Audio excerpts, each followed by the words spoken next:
Olá, esse é o programa Fé para Hoje, um programa da Primeira Igreja Presbiteriana de Governador Valadares. Seja muito bem-vindo, que você possa ser abençoado pela palavra de Deus e que você assim encontre propósito na sua vida. Estamos falando sobre encontrar propósito e nós já vimos como Deus molda o nosso caráter pela sua palavra, nos santificando e nos tornando a semelhança do Senhor Jesus Cristo. Esse é um grande propósito de Deus para a nossa vida. Mas qual outro instrumento Deus pode usar para mudar a nossa vida e nos colocar nos caminhos dos seus propósitos? Esse processo de santificação, pelo qual o Senhor Jesus ora para que sejamos santificados na verdade, que é a palavra de Deus, passa também pelas provações da vida.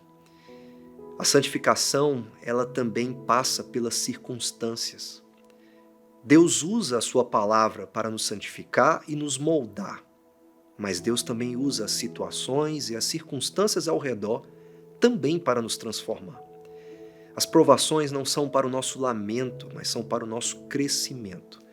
Mesmo que no início nós lamentemos pelo que estamos passando, mas logo entendemos que é um grande propósito de Deus também nos moldar pelas provações pelas quais nós passamos. E assim Deus também molda o nosso caráter também pelo sofrimento. Nos sofrimentos ou nas provações nós experimentamos talvez aquele momento da maior presença de Deus na nossa vida. É o momento em que fazemos orações com o coração mais quebrantado, mais contrito. É também aquele momento em que somos afiados para nos tornarmos mais parecidos com o Senhor Jesus, sofrendo como Ele sofreu. As provações, como nós já escutamos aqui, não é motivo de lamento, apesar de fazermos isso no início.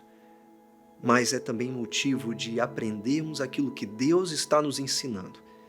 E é propósito do Senhor na nossa vida, passarmos por muitas provações, para que Ele então possa nos afiar e assim nos levar para o centro de sua vontade para a nossa vida. A construção do nosso caráter então passa pela palavra, somos santificados pelo Senhor na palavra e passa também pelas circunstâncias da vida, as provações e os sofrimentos.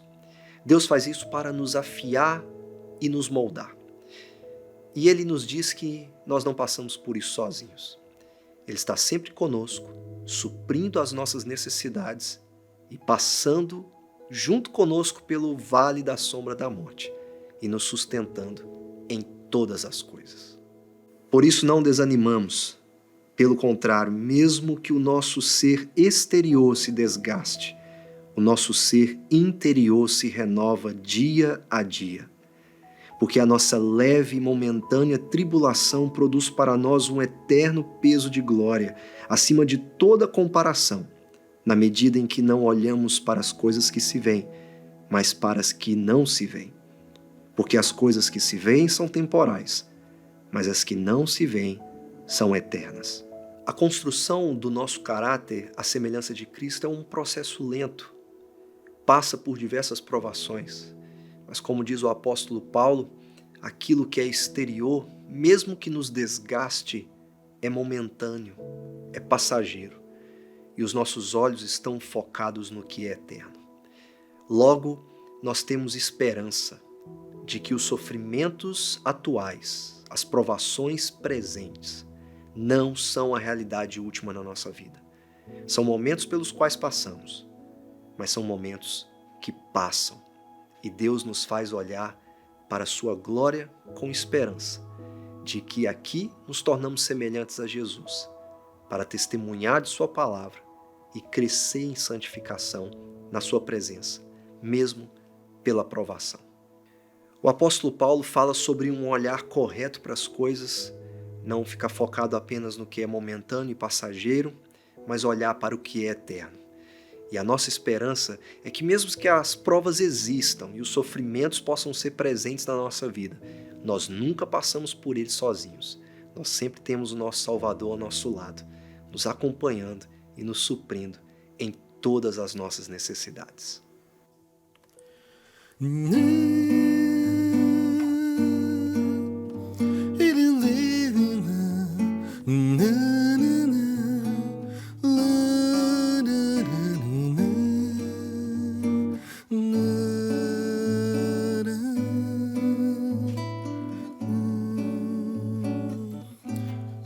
Eu quero ser, Senhor amado, como um vaso nas mãos do oleiro.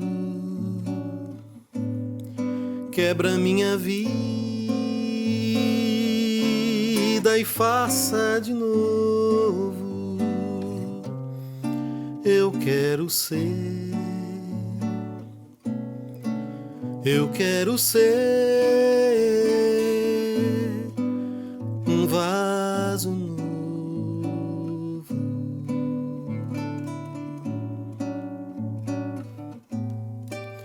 Eu quero ser, Senhor amado, como um vaso nas mãos do oleiro. Quebra minha vida e faça de novo. Eu quero ser, eu quero ser um vaso novo.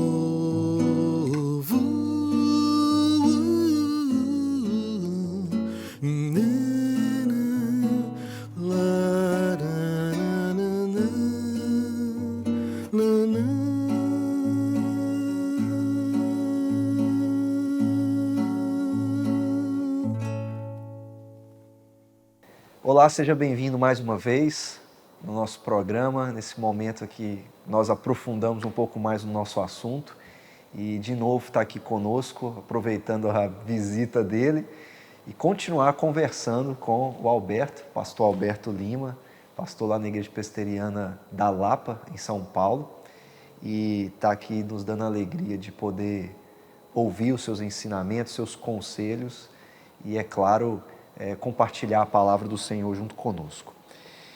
Bom, pastor, o nosso programa de hoje é um assunto assim, às vezes as pessoas não entendem muito bem como isso funciona.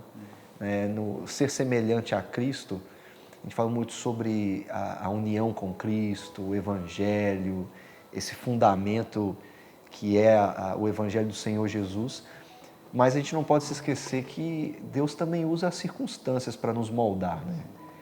Para a gente aprender essa união, a gente passou às vezes por um conflito, um problema, uma provação, um sofrimento. Deus usa realmente as circunstâncias e os sofrimentos e as provações para nos moldar, né? Como é que isso funciona na nossa vida? João, obrigado mais uma vez por estar aqui. É uma alegria poder servir aos irmãos e conversar sobre coisas tão importantes, né? Tão importantes, não somente para aqueles que nos acompanham, mas para a minha vida e para a sua vida, né? Rapaz, falar sobre sofrimento é falar sobre algo que é uma experiência universal. O sofrimento, ele bate à porta de qualquer um ser humano. Nós não gostamos de falar sobre isso. Nós estamos aqui, talvez estejamos passando por alguma luta e dificuldade, ou não. Talvez esse momento da vida seja um momento do oásis, sabe? Que a gente parou na viagem do deserto, né? Estamos no meio do deserto, mas avistamos aí um oásis e paramos para refrescar, tomar uma água de coco. E às vezes isso acontece, né, na vida das pessoas, mas acontece para a gente continuar a caminhada. E eu gosto da figura do deserto, ou da metáfora do deserto. Na realidade é uma ilustração que nós retiramos da própria Escritura, né? Se reportando a peregrinação do povo de Israel no deserto até chegar à Terra Prometida. E aquilo que aconteceu ali na história, no tempo e na história, é utilizado pelos autores do Novo Testamento. Mas falar sobre sofrimento, eu gostaria de me reportar novamente à origem de todas as coisas, né? Os nossos primeiros pais foram submetidos a um teste. Os teólogos bíblicos chamam isso de o pacto das obras. Eles deveriam ser fiéis a Deus, obedientes. Eles deveriam confiar e crer que a verdade sempre vem da boca de Deus. E o que aconteceu foi que eles usaram de algo que Deus deu a eles, e isso é um mistério, eu não gostaria obviamente de entrar por isso, mas eles usaram daquela liberdade que Deus deu a eles para se rebelar contra Deus. Sem se reportar a Gênesis, por que eu volto em Gênesis? Porque sem os 3 primeiros capítulos de Gênesis, absolutamente nada faz sentido. Assim, por que as pessoas sofrem hoje? Porque uma pessoa tão jovem, com saúde, de repente é diagnosticada com câncer e daí a poucos meses perde a vida. Porque pessoas cristãs, tementes a Deus, servos do Senhor, produtivos no reino, de repente são ceifados. A igreja de Valadares passou por um momento dificílimo. E talvez em muitas mentes as pessoas perguntem assim, não faz sentido isso. Por que essas coisas aconteceram? E nós precisamos de fato da Escritura Sagrada, João, para nos ajudar e nos guiar a nos mover num terreno espinhoso. E que é o tema sofrimento humano. O tema sofrimento humano é de particular interesse na minha vida, por diversas razões, e uma delas é porque nós sofremos e, como pastores, lidamos com pessoas em sofrimento. Mas voltemos ao Gênesis. Eles se rebelaram contra Deus. E Deus disse que se eles realmente fossem obedientes e fiéis à sua palavra, eles teriam acesso à árvore da vida e eles estariam na presença de Deus, mas eles desobedeceram ao Senhor e as consequências de um relacionamento pactual se instalaram, as consequências negativas. E naquele diálogo que Deus estabelece com Adão e Eva, depois deles terem se rebelado, nós vemos ali muitas coisas. Obviamente, se instala as consequências do pecado, de se afastar de Deus, de não crer e descansar nas palavras do Senhor. Mas no cenário de Gênesis nós temos esperança. E a esperança se reporta ao sofrimento. Ao sofrimento de alguém que seria atacado e o seu calcanhar seria ferido, mas ele esmagaria a cabeça da serpente. É aquilo que a teologia bíblica nos ensinou e nós ensinamos aos nossos irmãos, que se reporta ao proto-evangelho. A primeira menção de um Messias, de um Redentor, de alguém que viria para colocar um ponto final na obra de Satanás, para redimir um povo para si e para fazer novo céu e nova terra. O plano eterno de Deus é habitar com os homens. Isso é visto no Gênesis quando ele vem ao encontro dos nossos primeiros pais. O tema da habitação de Deus é um tema da Escritura. O Éden era o lugar da habitação de Deus, onde ele vinha, mas não uma habitação final. As coisas estavam simplesmente começando, não eram finalizadas em Gênesis. O homem peca, se rebela, muitas coisas acontecem. O juízo de Deus vem sobre a face da terra. Gênesis capítulo 6 fala que a maldade do homem se multiplicou, a iniquidade varreu a terra, de uma forma que toda a vontade do homem era, todo o desígnio do homem, toda a vontade do homem era má.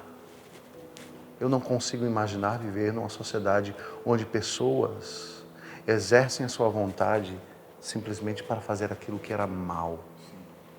E é assim que nós vemos os atos soberanos do julgamento de Deus com as águas do julgamento. Mas uma família, ela encontra graça e esperança. E é a família de Noé. O texto diz, Noé achou graça diante de Deus. E porque achou graça diante de Deus, Noé era um homem temente ao Senhor. E novamente nós vimos ali um homem em sofrimento. A história do sofrimento se instala ali nos 3 primeiros capítulos de Gênesis e varre a Escritura até o último dia do Senhor. Então falar sobre sofrimento é falar sobre a história da redenção, sobre homens e mulheres, sobre um povo que sofre, sobre um povo que agora é perseguido. E Jesus lá na oração sacerdotal ora pelos apóstolos, mas ora por mim e por você. Porque nós estamos num mundo que se ergue contra o conhecimento de Deus. No Sermão do Monte nós somos informados que todo aquele que quiser ser fiel a Deus será perseguido e sofrerá. Mas quando nós olhamos para o sofrimento tem várias causas. Nós podemos pensar na primeira causa, houve uma queda, uma rebelião contra Deus e uma maldição que se instalou sobre a face da terra. Então nós sofremos, em primeiro lugar, porque nós habitamos num mundo atingido pelo pecado. Não tem jeito. O pecado se instalou desde a rebelião dos nossos primeiros pais.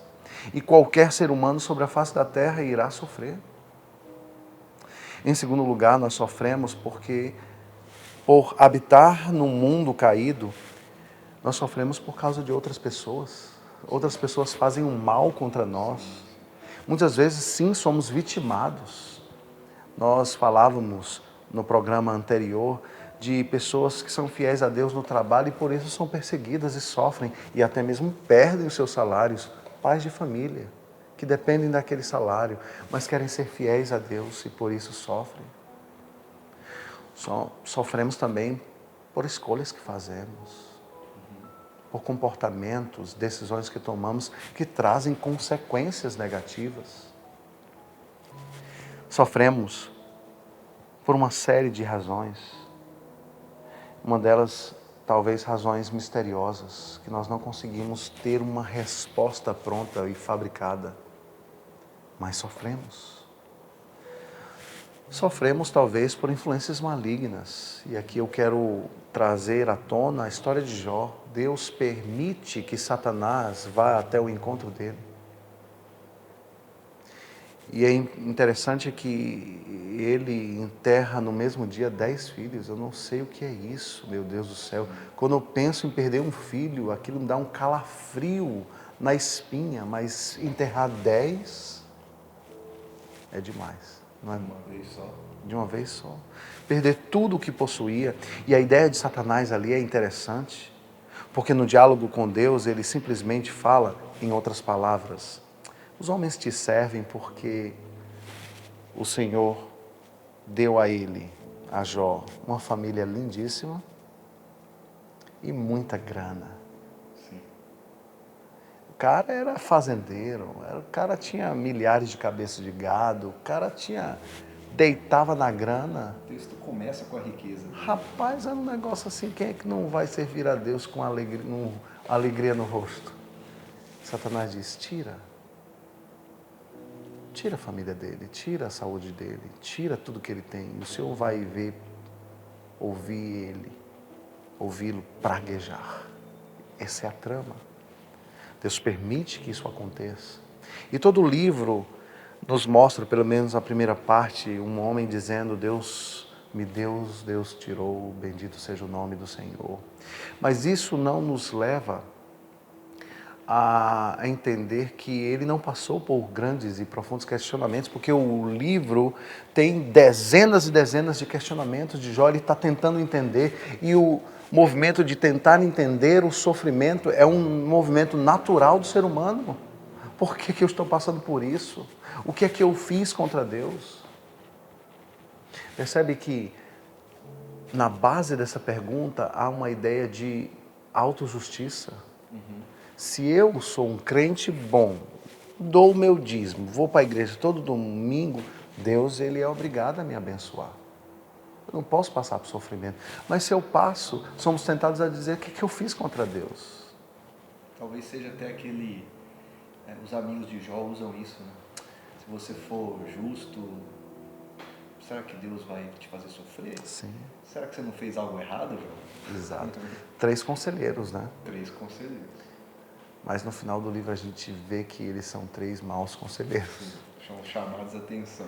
A ideia de olhar para o sofrimento simplista, o reducionista, você fez algo de mal, você pecou, então vai, confessa e resolveu tudo. Se você for justo, vai dar certo.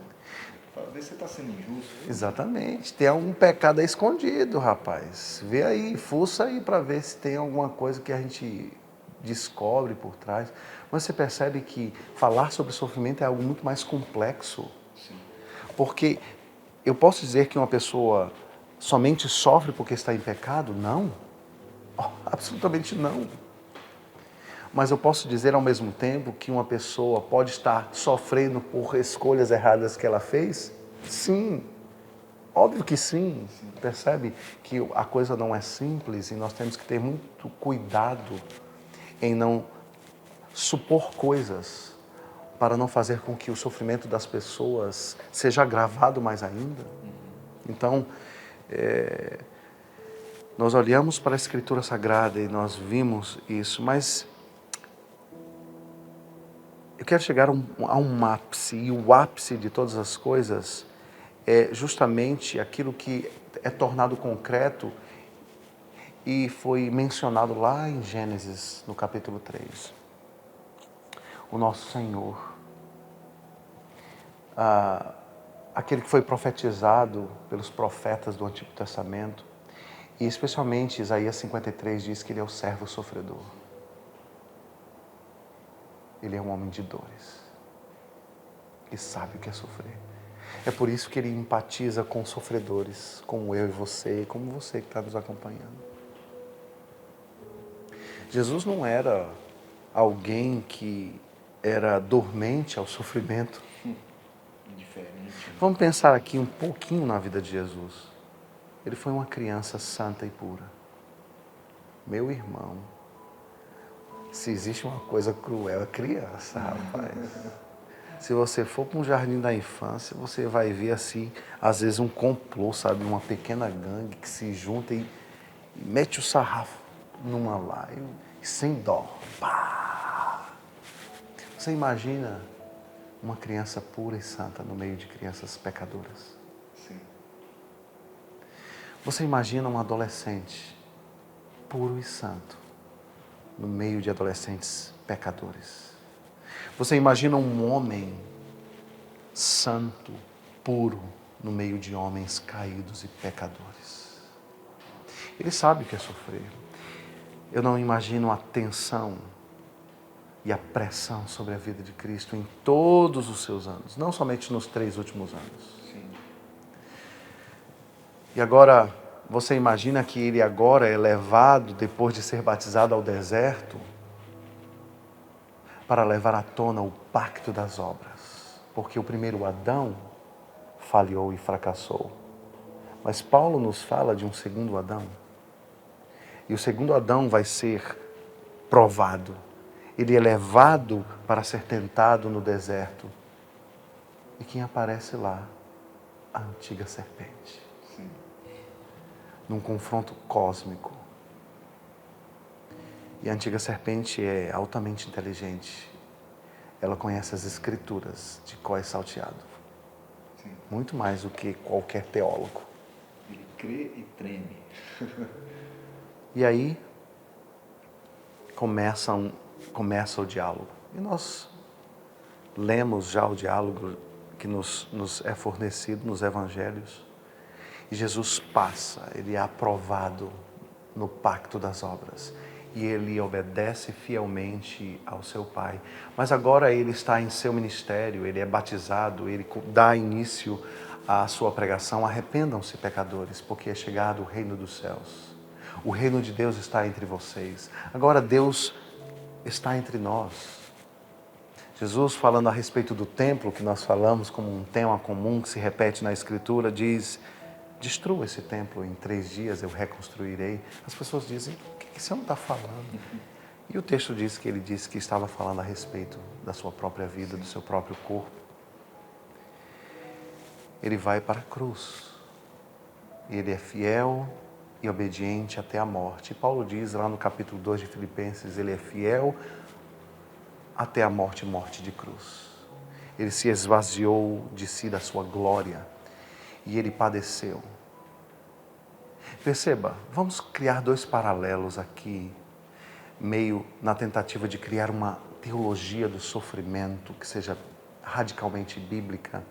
Nós olhamos para a promessa feita por Deus lá em Abraão: você será pai de uma grande nação, eu te darei um descendente, e essa descendência se multiplicará. Você vai então, não você, mas a sua descendência, entrará numa terra prometida, uma terra que emana leite e mel. 440 anos depois, isso se concretiza. Aquilo que era uma família agora é uma nação, um povo de mais de 3 milhões de pessoas. Eles peregrinam no deserto, eles são tentados. A primeira geração morre no deserto, mas a segunda geração, liderada por Josué e Caleb, entra na terra prometida.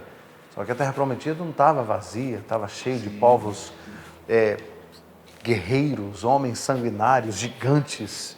Mas Deus é o guerreiro que leva-os adiante. Eles sofrem, mas eles finalmente entram na terra prometida e eles descansam na terra que Deus deu a eles.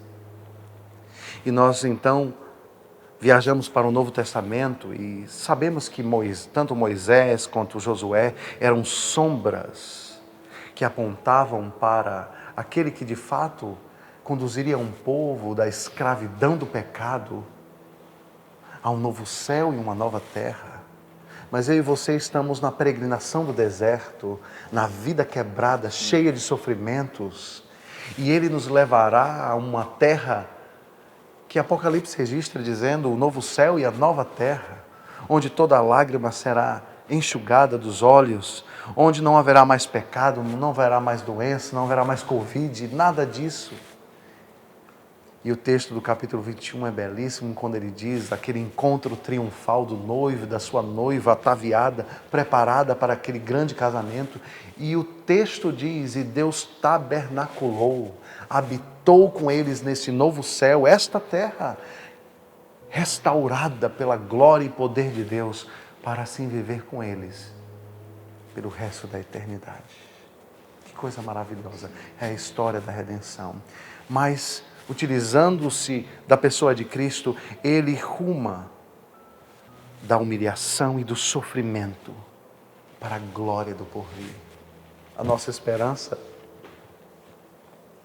nós estamos no deserto, cheio de sofrimentos. Podemos ser acometidos por surpresas desagradáveis, mas temos uma esperança. Estamos indo para um novo céu e uma nova terra, onde as lágrimas cessarão. E estaremos com Cristo pelos séculos dos séculos. Amém. Essa visão da eternidade nos ajuda muito, né? Nessa luta contra o sofrimento, ou durante o sofrimento. Bom, pastor, antes de eu pedir para você falar para quem nos assiste, primeiro agradecer por você ter aceitado o nosso convite. Eu sei que você, né, teve também seus compromissos aqui durante a sua visita conosco, mas muito obrigado por ter compartilhado conosco. E agora, para a gente finalizar, para quem está em casa agora, como você mesmo disse, estamos peregrinando em um deserto. O que você diria a essa pessoa para ela ser encorajada e para que ela encontre no Senhor Jesus a resposta de que ela precisa em meio ao sofrimento e à provação que ela tem passado, entendendo que Deus está moldando, né, o caráter dela e a vida dela, também pelo sofrimento? João, muito obrigado pela pergunta, e o que eu gostaria de deixar com você que está nos acompanhando, uma tarefa. No aconselhamento nós passamos tarefas aos nossos aconselhados. Eu queria deixar um recurso prático para pessoas que nos acompanham e estão sofrendo. Eu queria deixar a recomendação de ir para a Escritura Sagrada e tratar a alma, a dor da alma, com a Palavra de Deus. Eu amo as Escrituras, mas existe um livro que é um livro que é maravilhoso demais. Ele não é melhor do que os outros, por favor, não me entendam mal. Mas é o livro dos Salmos. E uma categoria especial do livro dos Salmos são os Salmos de lamento. Deus tem me dado a oportunidade de caminhar com pessoas em sofrimento no ministério pastoral. E um dos meus primeiros objetivos é ensiná-las e ajudá-las a orar e a lamentar de acordo com a Escritura Sagrada. Eu gostaria de, então, trazer a você um salmo e, dentre os 150 salmos, mais de um terço de todos eles retrata pessoas em sofrimento, pessoas que perderam coisas, pessoas que estão lutando com raiva, com ira, com tristeza profunda, com uma série de coisas. E essas pessoas estão em confusão. O primeiro movimento nos Salmos de Lamentação é uma pessoa atordoada, uma pessoa em profunda dor. E elas começam o salmo com um brado, um grito, um pedido de socorro. Primeira tarefa, leve a sua dor e o seu sofrimento para Deus, assim como os salmistas fizeram. O segundo movimento no Salmo de Lamentação é uma súplica. É uma súplica. E o terceiro e último movimento, normalmente no livro dos Salmos, nos Salmos de Lamentação, com algumas exceções, é um canto de louvor a Deus. Não como três passos mágicos, não entendam dessa forma, mas como um movimento que nos leva a tratar a alma, a dor da alma de forma bíblica. Eu gostaria de acabar então a minha palavra mostrando isso no Salmo 13, melhor dizendo. O Salmo 13. O Salmo 13 foi escrito por Davi. Diz assim: até quando, Senhor, até quando te esquecerás de mim? Será para sempre? Até quando esconderás de mim o teu rosto? Até quando estarei relutando em minha alma, com tristeza no coração, cada dia? Até quando o meu inimigo se exaltará sobre mim? Percebam, o primeiro movimento é alguém que está em sofrimento profundo. Alguém que não percebe a presença de Deus, e o sofrimento faz isso. Onde é que Deus está? Ele me abandonou. Veja a honestidade e a sinceridade. Não temos que ter medo de externar os nossos sentimentos e a nossa dor para Deus de forma honesta, direta, do nosso coração para o coração de Deus. Tome este salmo, e não somente esse, mais de 50 salmos de homens sofredores. A igreja cantava estes salmos para tratar da alma. E eles são orações sem rodeio, sem tempero. É um brado, é um grito para Deus. O segundo movimento está nos versos 3 e 4, quando ele diz: olha para mim, uma súplica, olha para mim, responde-me, Senhor, meu Deus, ilumina os meus olhos para que eu não durma o sono da morte, para que o meu inimigo não diga, prevaleci contra ele, e não se alegrem os meus adversários se eu for abalado. Veja só. O sofrimento é tão profundo que a sensação é de morte. Ele está suplicando a Deus: olha para mim, Senhor. Olha para mim, Senhor. Mas é extraordinário o que nós temos nos versos 5 e 6. E o que nós temos no verso 5 e 6 não significa que o problema dele foi resolvido depois da oração de súplica, como se fosse um estalar de dedos. É alguém que em sofrimento pode louvar a Deus. Não baseado nas circunstâncias, mas baseado em quem Deus é. Em quem Deus é. E a firme certeza e convicção de que Ele jamais nos abandonou. Porque Ele diz: quanto a mim, confio na Tua graça. Que o meu coração se alegre na Tua salvação. Cantarei ao Senhor, porque Ele me tem feito muito bem. ouçamos a voz dos Salmos, ouçamos o apóstolo Paulo, que quando recebeu um não do Senhor, lá em 2 Coríntios, né, que ele pediu para que o Senhor tirasse o espinho da carne, e o Senhor disse para ele, a minha graça te basta.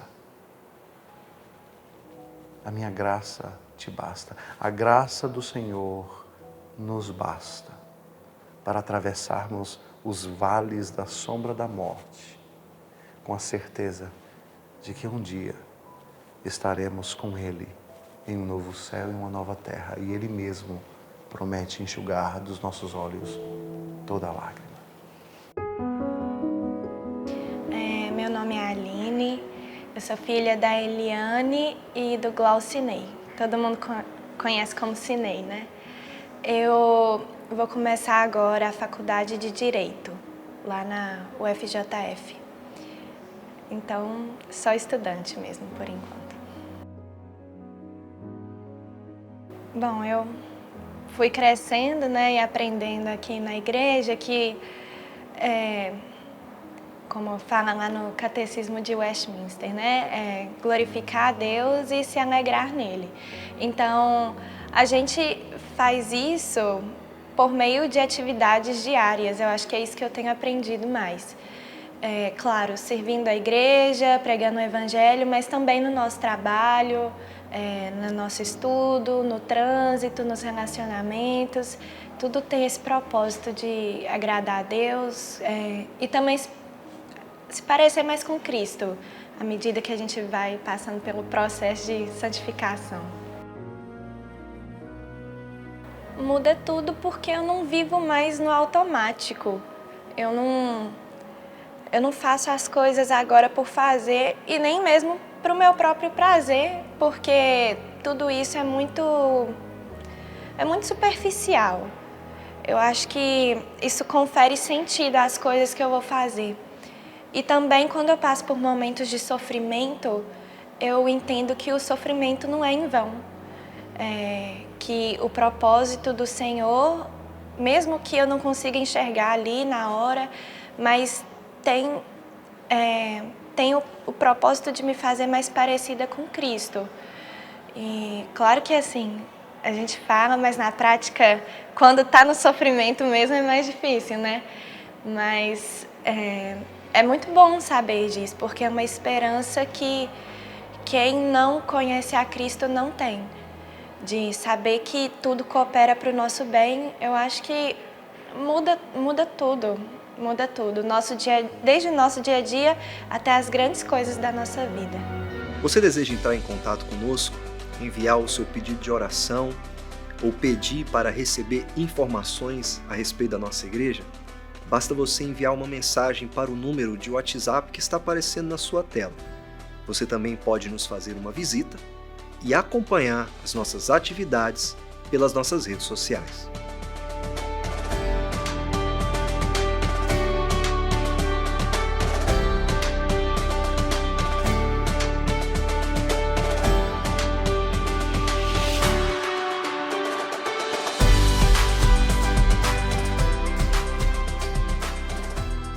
Eu quero agradecer a você pela sua companhia durante todo esse programa. A sua presença aqui conosco ela é muito importante. Também o seu encorajamento que recebemos por mensagens ou por encontros que temos aqui na nossa cidade. É sempre bom receber um retorno de você a respeito do nosso programa. Se você perdeu alguma parte, se você deseja rever também alguma mensagem, você pode nos acompanhar todos os sábados às 12h30, com reprise às 21 horas pela TV Rio Doce. Também pelo nosso canal no YouTube, na primeira IPGV, e todos os dias pela IPP-TV. Que Deus abençoe ricamente a sua vida e que você assim cresça na presença do Senhor, debaixo de sua graça, servindo aos propósitos dele.